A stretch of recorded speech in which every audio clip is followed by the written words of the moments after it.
સ્વામિનારાયણ. આજના દર્શન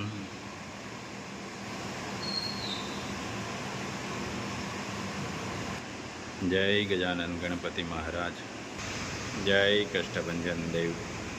good morning, જય સ્વામિનારાયણ, જય શ્રી રામ, જય શ્રી કૃષ્ણ, જય માતાજી, સિદ્ધેશ્વર મહાદેવની જય.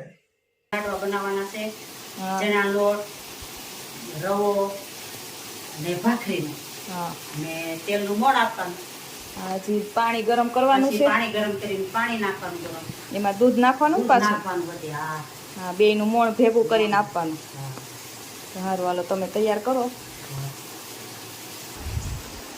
એ લાડવાનું મોણ દેવાઈ રહ્યું છે.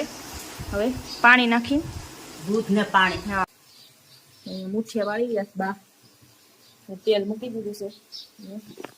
ઈંડોરા મરચાનો સંભારો તૈયાર થાય છે. જે મુઠિયા તળાઈ રેડી થઈ ગયા છે ને અહીંયા ઠરવા માટે મૂક્યા છે ડીશમાં. હજી એને ભૂકો કરવાનો છે. મુઠિયાને પીસીને હવે તૈયાર કરી દીધું છે. લાડવા સાથે કઢી બનાવી છે. દાળ કરતા કઢી મીઠી લાગે ને, વઘાર કરી નાખ્યો મેથી અને લીમડો.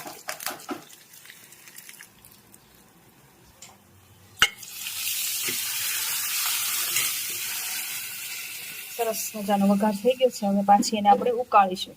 અડધી ઉકાળી છે, ફરી પાછી વઘારીને ઉકાળવાની છે. ધીમે ધીમે પાક આવી રહ્યો છે. આમાં બહુ મમ્મી પાક ન લેવાનો ને? જો આકરો પાક લઈને તો ગોળ ગોળ થઈ જાય. હા, ખાલી ફીણા થાય એટલે લઈ લેવાનું ને. હા, ફીણા થાય ને એટલે લઈ લેવાનું. હા, કિસમિસ અને બદામ નાખી દીધા છે ગરમમાં એટલે તળાઈ જાય. હવે એનો પાવડર ભેળવતો જવાનો. લાડવા માટેનો તૈયાર થઈ ગયો છે માવો.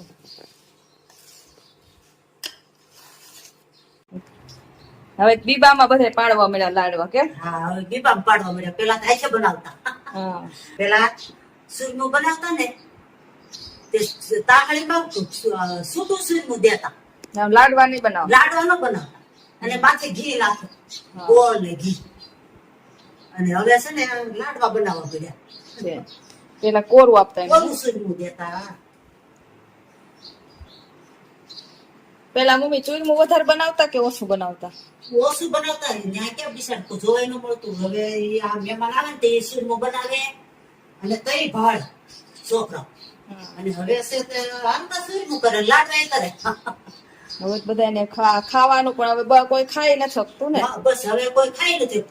પેલા તો બધા ખાતા એટલું ને, ખોરાક વધારે. સુરમું તાંબે તાંબે ખાઈ જતા. હવે ખોરાક ઓછો થઈ ગયો, કામ ઓછું થયું. થઈ ગયો અને ખાવાનું એમ બહુ નહીં, ઘી વાળું ન ખાય. શું વાત છે રમેશભાઈ? બસ શાંતિ. શાંતિ છે ને? દુઓ બોલી જાવ. બોલી નાખો. વાહ ફરે વાદળ ફરે, ફરે નદીના નીર, પણ સુરા બોલ્યા નો ફરે. વાહ રમેશ, વાહ. જમાવટ કરી કા રમેશ? હા હો. મને કાલે એક દુઓ યાદ આવ્યો હતો જીલ માટેનો. હન ઓલાની ગોળે ધણ આવ્યું ધણ હરિયે ને ખાડું આવ્યું ખાખરે, પણ જેને દૂધડીએ દીવા બળે, એવી ઝીલ નો આવી બાપ. ઝીલ છે ઝીલ. હા, એમાં કઈ ઘટે નહીં. કઈ કાંઈ ઘટે ઘટે નહીં. નહીં ઝીલમાં. આમ જો કાન માંડે હો સીધી. હા, ઝીલો અલે ઝીલ. જોયું? જોયું? ખાલી આમ સપટી આમ કરે ને ત્યાં હામું જોવે. ત્યાં હામું જોવે. એને લઈ આવ્યા એમને? હા, નીણ લીધી 2 આડિયા. હા, જો પાછળ ભરી દીધી એમને જાહેર. હા, હવે ઉપાધિ નહીં વરદી સુધી. 2 આડિયા લીધી, 2 આડિયા. હા, હવે આવતા વરહ સુધી ઉપાધિ નહીં. જો આડિયું આપણે આ બાજુ બોલાય છે, આમ જેસર બાજુ નીકળો ને એટલે ભરોટું કે. ભરોટું. હા, પછી આમ નીકળો ને એટલે ભર કે. આપણે ગાડાની અંદર જે આપણે ટ્રેક્ટરના 2 આડિયા. હા, ટ્રેક્ટરના 2 આડિયા, અહીં આપણે 2 આડિયા બોલીએ. 150 મણ છે જીગલી. 150 માં. 150 મણ કડક ભરી. વાહ વાહ ભાઈ, ભાવ વાહ. શું આપ્યો? 200 રૂપિયા. ઓહો, તો 200 રૂપિયાની મણ. જાજી પૈસા થયા. કેટલું પેમેન્ટ થયું? 30,000 ઉપર કે 31 કે 32,000. ભાડું ને બધું આવી ગયું ને? હવે આમાં એમ કે ઘીના એટલા બધા ભાવ કેમ પોહાય?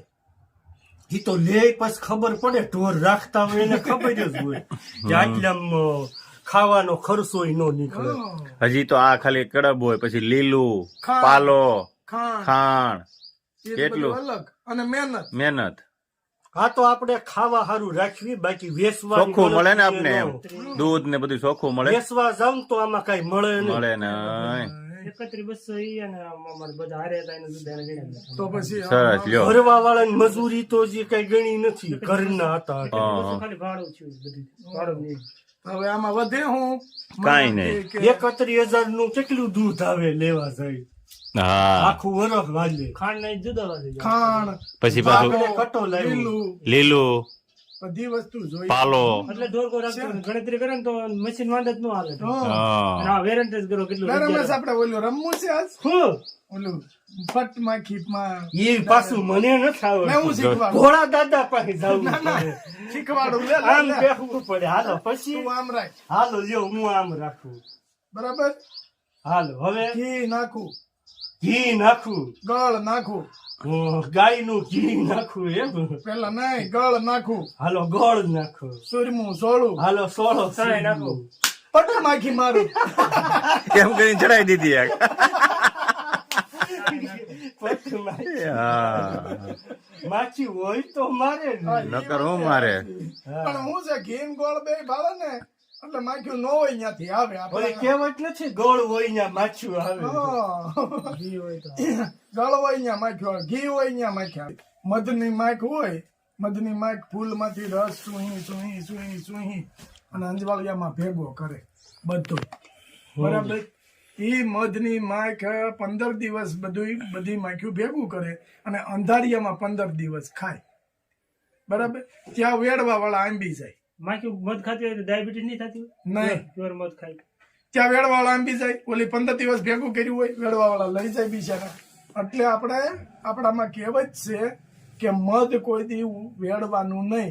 મધ વેડે ને એ 12 ગામ ભાંગે ને એટલું પાપ છે. પણ ભાંગ્યું હોય તો ઉઝેર્યું હોય તો લાગે ને. તો લાગે. વેચવા વાળા નથી ઉછેરતા. હા ઉઝેરવા નાની રીત ખોટી છે. બહાર વિદેશમાં તો ઓલી નળી નાખીને પોડામાં માખ્યું ખાય અને થોડું થોડું મધે આવે. હા. ઈ રીતે કરે. અને આ તો ડુંગળું આવું હોય લાકડાનું એમાં મધ એમાં હોય. હોય એમાં નળીથી શું હે ને એટલે બધાય ઓલી ભેગું કર્યું હોય એનું પેટ તો ભરાય હા, બિચારાનું. એમ. જીવ છે ને ગમે એમ થાય. હાલો રમેશભાઈ, હમ. જય સ્વામિનારાયણ. જય સ્વામિનારાયણ. આપણા માટે પ્રાર્થના કરીએ કે ભગવાન સાંભળે, પણ અને પછી એના સગાવાલા જે કરે પ્રાર્થના એ 40% સાંભળે. પણ આપણો કોઈ સમૂહ વાળું કોઈ નહીં, તો બિચારો જે એમ્બ્યુલન્સમાં હોય તે, પણ ભગવાન એનું સારું કરે 1000% ભગવાન સાંભળે અને એનું સારું થાય. એનું તો સારું થાય, આપણું નિર્મળ હૃદય પણ થાય. આ ફોર્મ્યુલા આપ જાણતા હશો જ, કારણ કે આ ગામમાં તો મૂળીમાંની જગ્યા છે. એટલે આ પરોપકારની બધી જગ્યાએ સદાવર્તની જગ્યાઓ બધી હોય આપણા મલકમાં જ છે, આ બીજી ક્યાંય નથી. આપણા બાપુની જગ્યા શું કહેવાય છે? દાન બાપુની જગ્યા. દાન બાપુ કાઠીપુરમાં હતા. પેલા લોકો કંદરતા હતા એટલે ગાયું ભાંગી રાત્રે નીકળી ગયા. એ વખતે 150-200 ગાય એની પાસે હતી પાળિયાદમાં. અને દાન બાપુએ પછી તો બધું કર્યું. પછી દાન બાપુના શિષ્ય ત્યાં ગીરા હતા. એટલી બધી ગાયું હોય કે માનચારો હતો. પછી ત્યાં ગીરમાં આવે જ ન અસરવું, પણ ધાર ઉપર રહ્યા, રાતે તાપણા કર્યા. અવણીના ઝાડમાંથી અગ્નિ કાઢી તાપણા કર્યા. હવામાં ગાયોના જોઈ બધા લોકો પૂછે કે અહીંયા ગાયું અને હજી પણ ગાયું એ ક્યાં? બીજી ક્યાં હતા? કે આ ધાર ઉપર. સત સેવા આધારનું એટલે સત્તાધાર નામ પડેલું છે. એટલે સતને આધારે સત્તાધાર નામ પડ્યું. પછી ના ટીમો તોરણ બંધાણા અને ધીરે ધીરે જે કઈ વસ્તી થઈ.